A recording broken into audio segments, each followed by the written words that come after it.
My name is John Busch with Leviton. I am also for the California Energy Alliance. I am the Codes and Standards Improvement Committee Chair.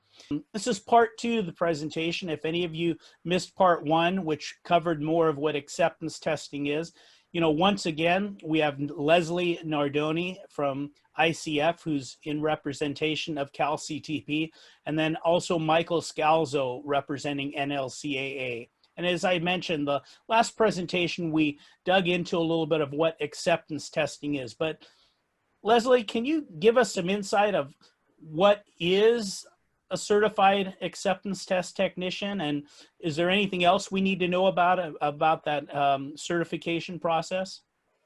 Right. Well, I'm going to address what is a certified acceptance test technician and also touch at the same time on what an certified acceptance test employer is. We refer to the AT technician as an ATT, and we refer to the acceptance test employer as an ATE. And the reason why I want to address them at the same time is because this is probably the most common question that we get with people calling in interested in certification. What is the difference between the two? Do I need to have both certifications? Yes, you do. The certified acceptance test technician is the individual that is certified by an acceptance test certification provider to perform the required acceptance tests for lighting controls in non-residential buildings. The acceptance test employer, ATT, is an employer also certified by an acceptance test certification provider. Every AT technician must be employed and conduct acceptance testing under a certified acceptance test employer. An acceptance test technician can also be an acceptance test employer.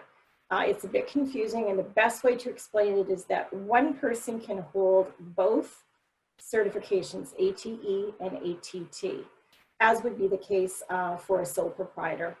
So, Michael, can you give us a better understanding of what that term certified means? So when we're talking about acceptance test technicians and acceptance test employers, I'm trying not to use too many acronyms here because we have a tendency to get confused. They have to be certified by what's called a lighting controls acceptance test technician certification provider. That means they've gone through the certification process of going through training.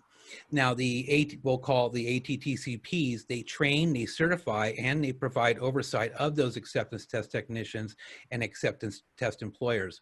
And that is done through various different desk audits and either field audits or field inspections, however you want to call it. So they ensure that those ATTs and ATEs remain certified and they're following the proper procedures. And also that the ATTCPs ensure that all the ATTs and ATEs get recertified every code cycle, which is typically 3 years.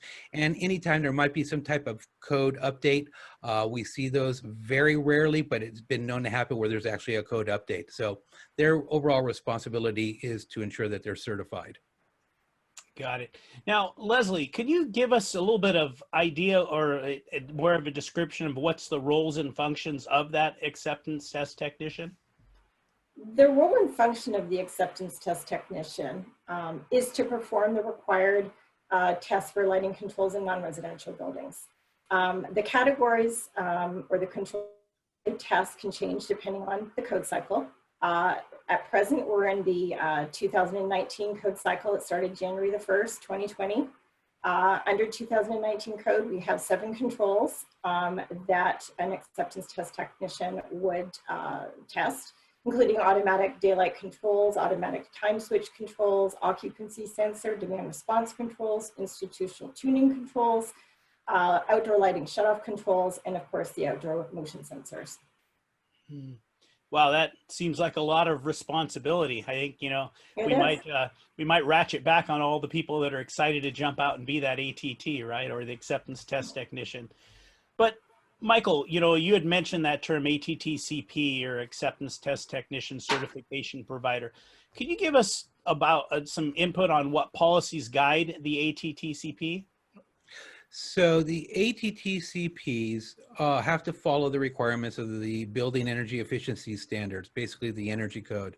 In there, there's a section dedicated to acceptance test technician certified providers for lighting. We have to meet all of those requirements. In doing so, we have to have all of our curriculum reviewed and approved by the California Energy Commission per Energy Code cycle. So for every cycle, the ATTCPs are updating their curriculum to meet the new requirements of the Energy Code. And all of that goes to the California Energy Commission. They verify, they ensure that all of it's code compliant. So that's just the kind of the policy that we have to follow, is through the Energy Codes and approval from the California Energy Commission. Got it. Leslie, how about, from the ATT's perspective, or the acceptance test technician's perspective, what's the purpose then of the acceptance testing? I mean, it's good that they understand. What is their perspective? From the ATT, their perspective and the purpose of the acceptance test is to primarily certify that appropriate documentation is available, that it's accurate, and that it is complete. That would include their installation certificates, operation and maintenance documentation, equipment documentation, of course, the NRCC forms, the acceptance forms. Michael, as we kind of look at that, now that if them understanding what it is, but what is that acceptance testing? What is it, specifically for the lighting controls? What does that look like? What does that consist of for the acceptance test technician? So there's roughly 4 major checkpoints. The first one would be the plan review. At that point, that's when we're going to look at the plans, possibly review the NRCCs, also verify that those documents that Leslie stated, like the manuals and the instruction books, are on site for the acceptance testing process. As we move into that acceptance testing process, there's going to be a construction inspection, which is a visual inspection of the lighting controls that have been installed and that are being tested.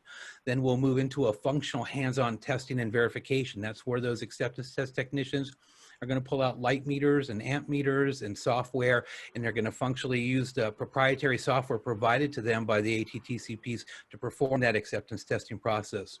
Once the process has been, once the project has been tested and everything has been passed, at that point, that's when the ATT can generate those NRCA forms, and along with those forms and the NRCI forms provided to the building inspector.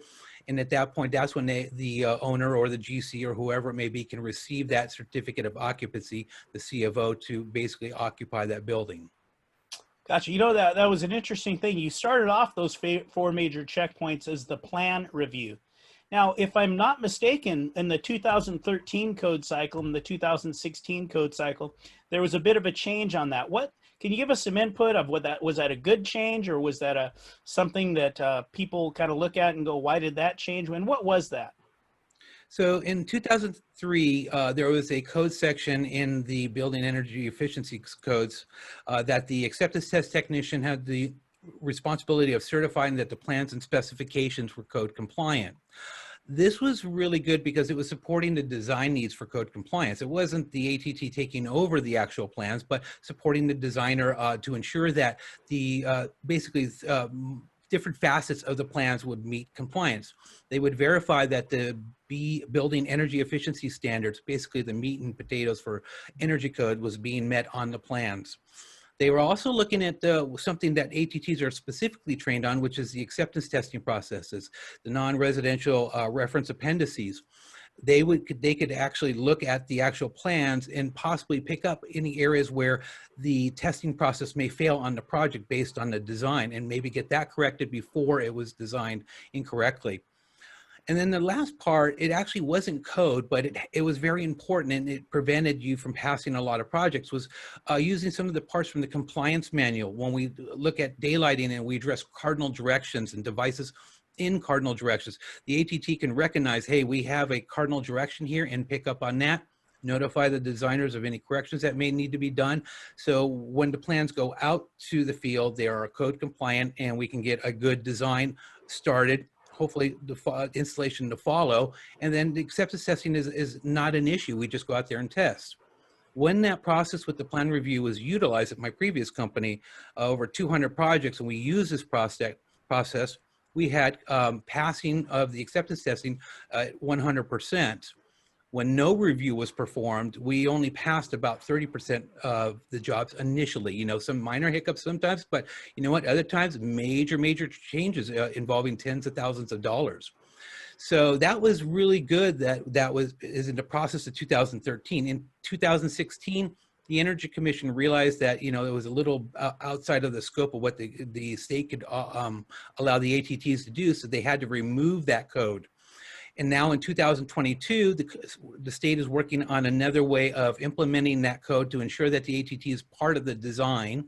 So that's a direction that the CEC sees that it was a very important. It had to be removed, but they're looking at a more compliant way of introducing it back into the code so we can help and support the design team. No, I appreciate that. That's a really good way to look at it, because I think in hearing that, similar to how the 2016 code cycle, you know, question, are we overstepping the bound? I think that's an important thing for us to get across is, you know, it was by no means meant to usurp or step over the authority of the engineer of record. It was merely coming alongside, similar to what we see in lead projects where, you know, a group comes together to collaborate and make sure all of the I's are dotted and T's are crossed. And so we realize, you know, without those acceptance tests, they don't get certificate of occupancy. And that's really important to address early on. Well, I appreciate, you know, the opportunity to, you know, cover this, you know, in part one of those of you that missed it. You know, we really covered what is acceptance testing and how it differs, number one, from commissioning, and number two, how it's different than IECC and ASHRAE 90.1 with regards to the, you know, the functional testing, how it goes above and beyond that, you know, with now the certification requirements of that actual tester. And then Leslie, thank you so much. As you pointed out, that acceptance test employer really takes on as much responsibility that those tests are done correctly as the acceptance test, you know, technician. All right, anything you want to add to that, Leslie, kind of in closing on, you know, anything else on the acceptance test process? No, I think we covered it quite well. I just want to thank you, John, for the opportunity to be with you today, and to the CEA for providing the opportunity to participate in the roundtable. A really wonderful opportunity to open the doors for more communication in our industry.